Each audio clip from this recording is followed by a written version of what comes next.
যে সমস্ত ভাইরাস প্রাথমিকভাবে বা মূলত প্রধানত খালি লিভারকে সংক্রমণ করে তাদেরকে আমরা হেপাটাইটিস ভাইরাস বলি, এবং তার মধ্যে হেপাটাইটিসে এ, বি, সি, ডি এবং ই আছে।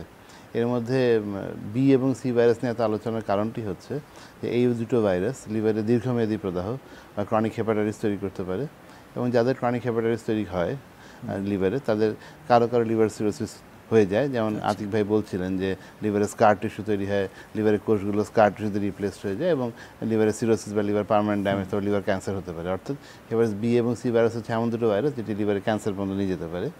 এখন কিভাবে শরীরে ছড়ায়? এই দুটো ভাইরাসই শরীরে ঢোকে রক্তের মাধ্যমে। অর্থাৎ কোনো বি বা সি ভাইরাসে আক্রান্ত ব্যক্তির রক্ত যদি কোনো সুস্থ ব্যক্তির রক্তের সাথে না মেশে, তাহলে ওই সুস্থ ব্যক্তি কখনোই বি বা সি ভাইরাসে আক্রান্ত হবেন না। এখন এই কথা শোনার পর অনেকে প্রশ্ন করতে পারেন যে আমি তো কোনোদিনও শরীরে রক্ত নিইনি, তাহলে আমার শরীরে ভাইরাসটা আসলো কোত্থেকে? ভাইরাসটা যে শুধু রক্ত নিলেই রক্তের সাথে রক্ত মিশে তা না, রক্ত নানাভাবে রক্তের মধ্যে আসতে পারে। যেমন ধরেন আমি একটি ইঞ্জেকশন নিলাম, সেই সুইটি স্টেরিলাইজ ছিল, আবার নতুন সুই ব্যবহার করা হয়নি, আগে কোনো বি বা সি ভাইরাস আক্রান্ত রোগীর শরীরে সেই সুই দিয়ে ইঞ্জেকশন দেওয়া হয়েছিল, আমি সেটা ব্যবহার করলাম, সেভাবে এটি আসতে পারে। বিশেষ করে যারা সুই দিয়ে নেশা জাতীয় দ্রব্য গ্রহণ করেন তাদের মধ্যে কিন্তু এটা খুব কমন।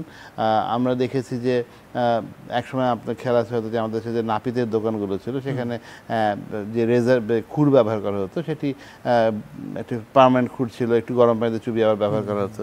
তো যদি আমার শরীরে বি ভাইরাস থাকে, আমার গালটা একটু কেটে গেল শেভ করার সময়, আর দুদিন পরে আপনার গালটা শেভ করার সময় আপনার গালটা কেটে গেল, তো সুস্থ মানুষ আপনার বি ভাইরাস হয়ে যেতেই পারে। তো সেভাবেই নানাভাবে ছড়ায়। দাঁতের চিকিৎসা, আমরা যারা ডাক্তারি করছি, ছোটোখাটো অপারেশন, যারা ডায়ালিসিস করেন, কিডনি ডায়ালিসিস নিবেন তাদের, যাদেরকে ঘন ঘন ব্লাড নিতে হয়, যেমন থ্যালাসেমিয়া রোগী, এ ধরনের মানুষগুলো কিন্তু নানাভাবে বি ভাইরাস সি ভাইরাসে ঢুকতে পারে। এছাড়াও একটা গুরুত্বপূর্ণ জায়গা হচ্ছে যে মানুষ প্রায় প্রশ্ন করেন যে স্বামী স্ত্রী মেলামেশার মাধ্যমে বি বা সি ভাইরাস ছড়াবে কিনা, মার থেকে বাচ্চার ছড়াবে কিনা।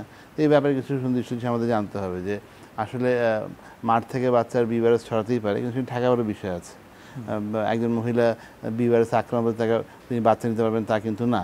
যদি জন্মের সময় বাচ্চাকে টিকা দিয়ে দেওয়া হয় তাহলে আমরা প্রায় শতভাগ ক্ষেত্রে মার কাছ থেকে বাচ্চার সংক্রমণ প্রিভেন্ট করতে পারি।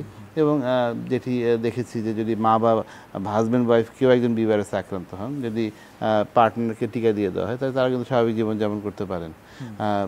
এই কথা যখন আমরা বলছি তখন কিন্তু আমাদের আরও বেশি করে জানতে হবে যে কীভাবে বি এবং সি ভাইরাস ছড়ায় না। আসলে ছড়ায় তো জানতেই পারছি, কারণ আমাদের সমাজে অনেক এইসব নিয়ে কুসংস্কার, ভুল ধারণা আছে। যেমন আমরা দেখেছি যে যদি পরিবারে কোনো সদস্য বি বা সি ভাইরাসে আক্রান্ত হন, তাকে আলাদা টেবিলে খাওয়ানো হয়, তাকে আলাদা প্লেট দেওয়া হয়, তার বাথরুম আলাদা করে দেওয়া হয়।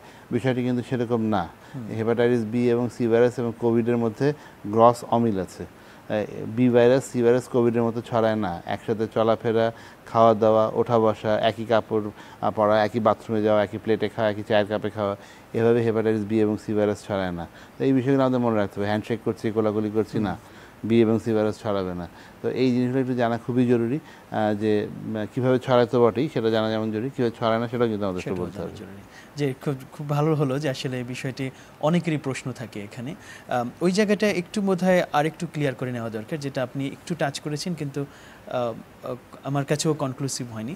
সেটা হচ্ছে হাজব্যান্ড ওয়াইফ যাদের শারীরিক সম্পর্কের মাধ্যমে কি বি বা সি ছড়াতে পারে যদি তারা পরস্পর আপনার ভ্যাকসিনেটেড না হন। ধরেন হাজব্যান্ড হচ্ছেন পজিটিভ, বি ভাইরাস আছে, ওয়াইফকে যদি আমরা টিকা দিয়ে নেই, ওয়াইফ কিন্তু নিরাপদ, তাদের মাধ্যমে ছড়াবে না। কিন্তু সবার আগে আসলে জানা দরকার যে কেউ একদম পজিটিভ থাকলে সেটা জানতে হবে, নয়তো তো অজান্তেই ছড়িয়ে ফেলবে। সেজন্য আমরা সবসময় কিন্তু এনকারেজ করি যে যখন আমাদের রোগীরা এসে জানতে চান যে আমি কি বিয়ে করবো কিনা বা বিয়ে করা নিরাপদ কিনা, আমরা সবসময় এনকারেজ করি যে বিয়ে অবশ্যই করবে, কিন্তু পার্টনারকে অ্যালার্ট করেন, পার্টনারকে বলে নেন, মিথ্যার আশ্রয় নিয়েন না, কারণ তাহলে বংশানুক্রমে এটা চলতে পারে।